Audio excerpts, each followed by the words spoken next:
दोस्तों, क्या आपको पता है कि इस यूनिवर्स में एक प्लैनेट ऐसा भी है जिस पर पानी नहीं बल्कि पिघला हुआ लोहा बरसता है। और कैन यू इमेजिन कि आसमान से गिरने वाला मीटेओराइट किसी को इंजर्ड भी कर सकता है। आपने स्पेस में जाने और वहाँ स्पेस वॉक करने के सपने तो जरूर देखे होंगे, लेकिन क्या आपने कभी स्पेस में मूवी की शूटिंग के बारे में सोचा है? अगर नहीं तो आज के इस वीडियो को बिल्कुल एंड तक जरूर देखना, क्योंकि आज हम आपके लिए लाए हैं ऐसे ही ढेर सारे रोमांचक फैक्ट्स जो आपको गहरे सोच में डाल देगा। तो हेलो गाइस, मैं हूं कौशिक और चलिए शुरू करते हैं आज के इस नए एपिसोड को। दोस्तों, क्या आप टेसरैक्ट के बारे में जानते हैं? नहीं, मैं वो मार्वल यूनिवर्स वाले टेसरैक्ट की बात नहीं कर रहा। मैं बात कर रहा हूँ स्क्रीन पर दिख रहे इस शेप की। टेसरैक्ट कोई इमेजिनरी ऑब्जेक्ट नहीं बल्कि एक रियल जियोमेट्रिकल कॉन्सेप्ट है। ये असल में एक क्यूब का 4 डायमेंशनल मॉडल है। अब जैसा कि आप जानते हैं कि हम जिस यूनिवर्स में रहते हैं ये 3 डायमेंशनल है, पर स्ट्रिंग थ्योरी के अनुसार इस यूनिवर्स में कम से कम 10 डायमेंशन तो होने ही चाहिए। टेसरैक्ट का हर फेस अपने आप में एक क्यूब का फॉर्मेशन करता है। अगर आपको डायमेंशन के बारे में समझ में नहीं आ रहा है तो डायमेंशंस को आप एक सिंपल ट्रिक से समझ सकते हैं। 2 डायमेंशनल मतलब जिसकी वर्टेक्स पर 2 लाइन मिल रही हो, लाइक स्क्वायर और रेक्टेंगल। 3 डायमेंशनल जिसकी वर्टेक्स पर 3 लाइंस मिले, लाइक क्यूब और क्यूबॉइड। और 4 डायमेंशनल जिसमें 4 लाइंस वर्टेक्स पर कनेक्ट हो। अब जरा स्क्रीन पर देखिए, अगर हम टेसरैक्ट का 3D प्रोजेक्शन करेंगे तो ये कुछ ऐसा नजर आएगा। लेकिन हम इंसान ऐसे ऑब्जेक्ट्स को कभी विजुअलाइज क्यों नहीं कर पाते? सोचा है कभी? वेल, इसका जवाब सीधा सा है।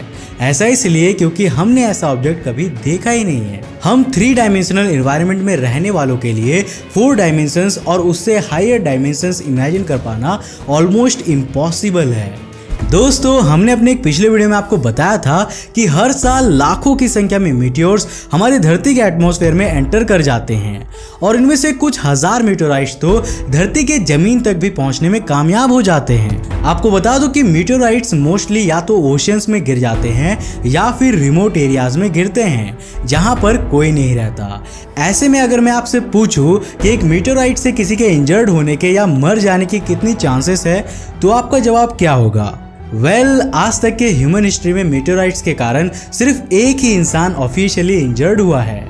बात है 30 नवंबर 1954 की।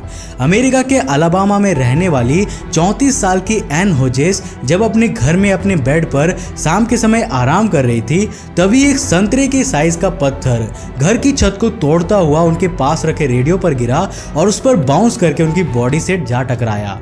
एन होजेस को इससे काफी चोट आई थी, लेकिन वो सही से चल पा रही थी और कुछ ही दिनों में वो ठीक भी हो गई थी। आपको बता दूं कि वो पत्थर असल में सिल्कोगा मीटेओराइट का टुकड़ा था जो उस दिन अलाबामा में गिरा था। साल 1992 में अफ्रीका के युगांडा में रहने वाली एक छोटी लड़की से भी मीटेओराइट टकराया था, पर उसे इससे कोई चोट नहीं लगी थी क्योंकि उस मीटेओराइट का मास सिर्फ 3 ग्राम का था और वो भी एक पेड़ से टकराने के बाद उस लड़की को लगा था।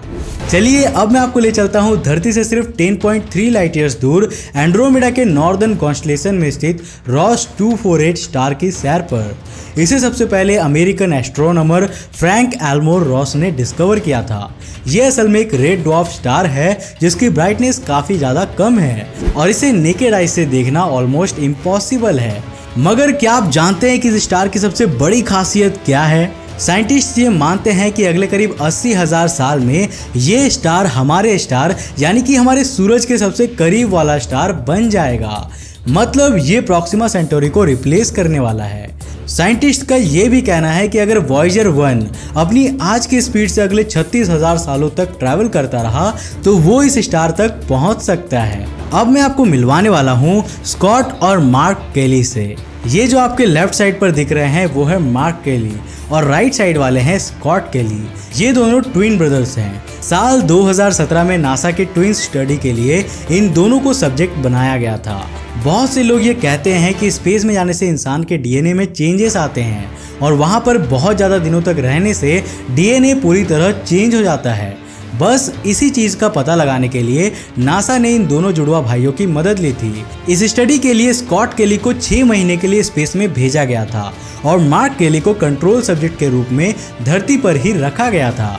जब स्कॉट केली वापस आए तो उनके डीएनए की मैचिंग एक बार फिर से मार्क केली के साथ की गई। इस रिसर्च से ये पता चला कि स्पेस में जाने से डीएनए में कोई भी चेंजेस नहीं आते हैं, बट हाँ, स्कॉट केली के जीन एक्सप्रेशंस में 7% का चेंजेस जरूर ऑब्जर्व किया गया था। वैसे क्या आपको पता है कि हॉलीवुड के सुपरस्टार टॉम क्रूज नासा और एलोन मस्क के साथ मिलकर स्पेस में एक मूवी शूट करने वाले हैं?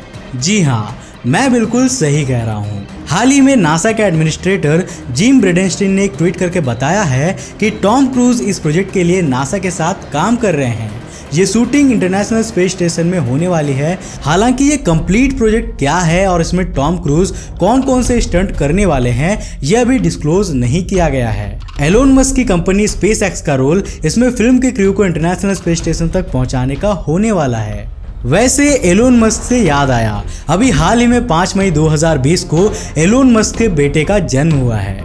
और क्या आपको पता है कि उन्होंने उसका नाम क्या रखा है? देखो स्क्रीन पर ये रखा है।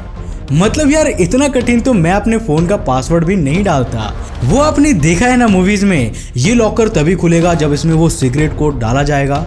लगता है एलोन मस्क ने कोई सीक्रेट कोड याद रखने के लिए ऐसा नाम रखा है। अब इससे पहले कि आप इस नाम को प्रोनाउंस ना कर पाने के कारण हमारे वीडियो को स्किप कर दो, उससे पहले मैं आपको इसके प्रोनाउंसिएशन और इसका मतलब बता देता हूँ। इसको XS-A12 इस तरह प्रोनाउंस करते हैं। यहाँ पर X एक अननोन वेरिएबल है, S AI का दूसरा फॉर्म है। एलोन मस्क की वाइफ ग्राइम्स के अनुसार इसका मतलब है आर्टिफिशियल इंटेलिजेंस या फिर प्यार। आखिर में आया A12, वो एयरक्राफ्ट है जो एलोन मस्क का सबसे फेवरेट है।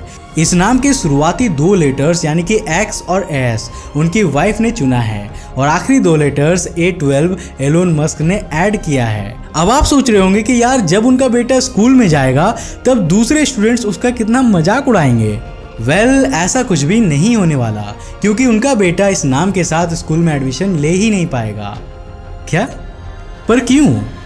क्योंकि कैलिफोर्नियन स्टेट लॉज के अनुसार आप अपने नाम में सिर्फ A से लेकर Z तक के अल्फाबेट्स का ही यूज कर सकते हैं, नंबर्स का नहीं। दैट्स वाई गवर्नमेंट उस नाम को अप्रूव ही नहीं करेगी।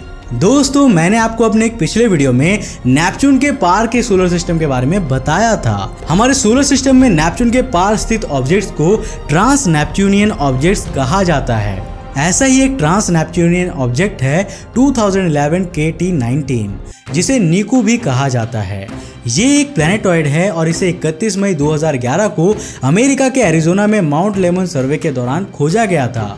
इसकी सबसे इंटरेस्टिंग बात है इसकी ऑर्बिट। ये अपने ऑर्बिटल प्लेन पर 110 डिग्री झुका हुआ है और सूरज के अराउंड रेट्रोग्रेड मोशन करता है, मतलब आसपास के ऑब्जेक्ट्स के ऑपोजिट डायरेक्शन में सूरज को ऑर्बिट करता है। वैज्ञानिकों को भी अभी तक इसके इस अजीब बिहेवियर का कारण पता नहीं चल सका है, क्योंकि ऐसा आसपास किसी प्लैनेट के प्रेजेंस के बिना पॉसिबल ही नहीं है।